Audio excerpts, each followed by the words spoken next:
Gina was in her 30s. She didn't make friends, didn't date, going back and forth between two fixed places each day. Her greatest hobby was staring at her phone. With her earphones in, the world outside ceased to exist. Even when neighbors greeted her, she pretended not to hear.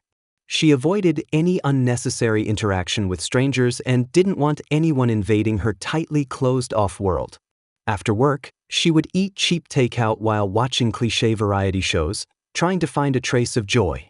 One night, her house suddenly shook violently. She didn't think much of it and continued eating. As long as it wasn't the end of the world, she thought, whatever happened outside had nothing to do with her. About 2 weeks later, Gina stepped outside and suddenly caught a foul, rotten smell. She called property management to complain, saying it was affecting her life. That evening, she saw several police officers in the hallway. From the landlord auntie, she learned that her next-door neighbor, also in their 30s and living alone, had been crushed to death by a fallen cabinet. The estimated time of death was about half a month ago. Gina suddenly realized that the shaking that night might have been from that incident. A wave of guilt washed over her. If only she had gone out to check, perhaps a life could have been saved. At the same time, she felt an inexplicable sense of helplessness and sorrow. If she had been the one trapped under that cabinet, the outcome would probably have been the same. Gina worked as a phone customer service representative, responsible for selling products and providing support. Her tone was always flat, emotionless. No matter what kind of customer she dealt with, she remained calm. Her most frequently used phrase was, "I'm sorry," or "I apologize," because such phrases could resolve nearly any problem. But the robotic nature of her job gradually numbed her to life. One day, her supervisor assigned her to mentor a new intern. Gina instinctively tried to refuse. She had almost forgotten how to interact with people face to face. But as the department's top performer, she had no choice but to reluctantly accept. The intern was a young girl, full of childlike innocence and enthusiasm. Gina, however, was clearly irritated and impatient. "The work is simple," she said. "There's nothing I can teach you. Just follow the employee manual." Then she went back to her work, treating the intern like air. Bored, the intern tried to entertain herself, tearing tissues, fiddling with a mirror on the desk. By lunchtime, she had already dozed off. Perhaps sensing Gina's coldness, the girl tried to befriend her in the afternoon, but Gina remained indifferent. She began listening intently to Gina's calls with customers, only to hear her respond mechanically, "Thank you for your valuable feedback. We'll do our best to follow up. If there are no further questions, I'll hang up now." The intern was puzzled. The customer had clearly been saying something absurd. Why had Gina replied so confidently? Gina pointed to the screen and explained, "This person isn't mentally well. We get customers like this all the time. No matter what kind of person they are, we treat them like children. Say what makes them happy, say what they want to hear. That way, we avoid unnecessary trouble." The intern half understood. The employee manual clearly said to answer customer questions patiently, but this seemed more like brushing them off. The next day, the girl brought a gift, a bottle of throat spray. "We talk all day, this helps your throat," she said cheerfully. Gina, uninterested, left it on the desk. The girl urged her to try it, but accidentally pressed the nozzle, spraying mist all over Gina's face. This time, Gina finally complained. To apologize, the intern invited her to lunch. Gina let her follow to the cafeteria, but she didn't accept the girl's kindness. Gina didn't order lunch for the girl, and after placing her own order, she simply said, "You eat yours, I'll eat mine," then walked away without looking back. Though there were more spacious seats available, she deliberately sat in a crowded area just to avoid the girl. That afternoon, the intern answered a call for the first time. Perhaps due to feeling dejected, she became flustered when the customer raised their voice. Gina, noticing her discomfort, reminded her in a low voice, "Say sorry quickly, apologize to the customer." But the girl hesitated and didn't say anything. Gina had no choice but to take over the call, offering continuous apologies and calming the customer down. The intern then asked, unwilling to accept it, "But I didn't do anything wrong. Why do I have to apologize?" In the end, the customer filed a complaint. Both of them were called into the office by their supervisor. Though the supervisor only lightly reminded the intern to be more careful, the criticism was directed at Gina.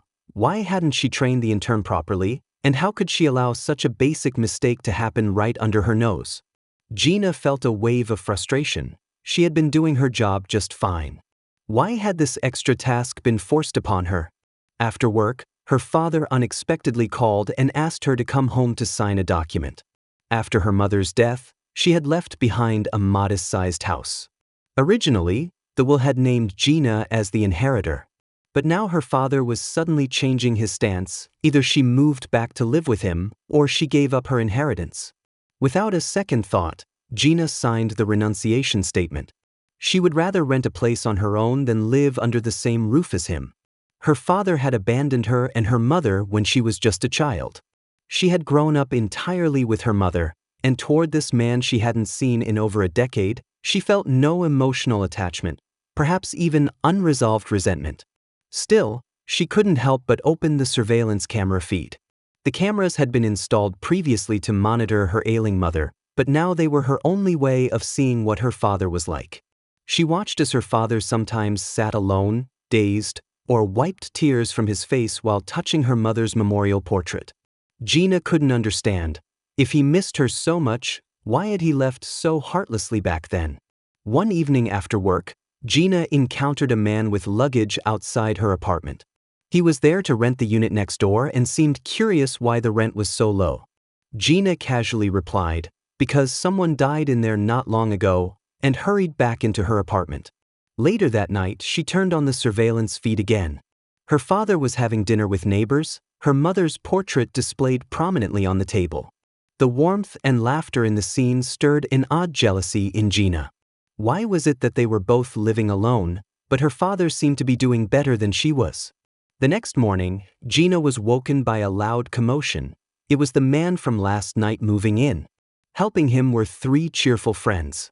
Their lively energy felt jarring to Gina. When the man saw her, he came over to thank her and even invited her over for dinner that evening.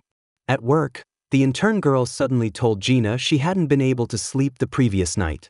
Every time she closed her eyes, she could hear the beeping sound of a call connecting. Gina said nothing. She wasn't the type to offer comfort easily, and expressing concern didn't come naturally to her. Coincidentally, that day the intern received a call from the same customer whose profile had been labeled as mentally unstable. But instead of brushing them off, the intern listened patiently to the customer's incoherent rambling. At that moment, Gina saw her old self in the girl, back when she too had been full of passion, when she genuinely listened to every caller. It wasn't until she learned to say what people wanted to hear, to adapt to each person, that she became the top performer. Maybe having a friend like this sincere girl wasn't a bad thing after all. But when she arrived at work the next day, she found out the girl had already quit. Gina suddenly felt an emptiness. She became distracted at work and started making mistakes. At lunch, the dish she used to enjoy endlessly now tasted bland and unappetizing. For the first time, the world felt so cold. Her old problem of auditory hallucinations resurfaced. She often misunderstood customers when they placed orders. Then one moment, all the frustration she had bottled up finally erupted. After work, she and the intern wandered aimlessly through the noisy streets, as if abandoned by the world. When Gina returned home, she noticed her new neighbor's door was left open. Inside, the man and his friends were holding a small memorial for the previous tenant who had passed away. Though they'd never met the person, they expressed their emotions through this quiet ritual. Gina, on the other hand, had been deliberately distancing herself from everything and everyone around her. That constant act of avoidance was slowly hollowing out her life. Later that evening, the man stepped outside for a smoke. This time, Gina didn't turn away. She stood beside him and began chatting casually. That night, something shifted inside her. She took the initiative to call the intern and, in a surprisingly gentle voice, confessed, "I don't actually like eating alone. I don't enjoy taking the bus alone. And I definitely don't like living alone." She admitted that she had only been pretending to make herself seem like she was doing fine. In the end, she sincerely apologized for her previously cold attitude. Unlike the routine apologies she gave on the phone at work, this one came from the heart. That night, Gina slept more peacefully than she had in a long time. The next morning, she decided to change her life. She pulled open the curtains that had remained shut for years, letting light flood her dim apartment. Then she handed in her resignation. It was time to let go of a job that had numbed her spirit. She didn't have a clear plan for what came next, but she found herself thinking about her father, who was also living alone. For the first time, she called him calmly. Though her words were jumbled and probably made little sense to him, after hanging up, she saved his number under the name Dad. In that small, quiet moment, years of emotional entanglement began to loosen.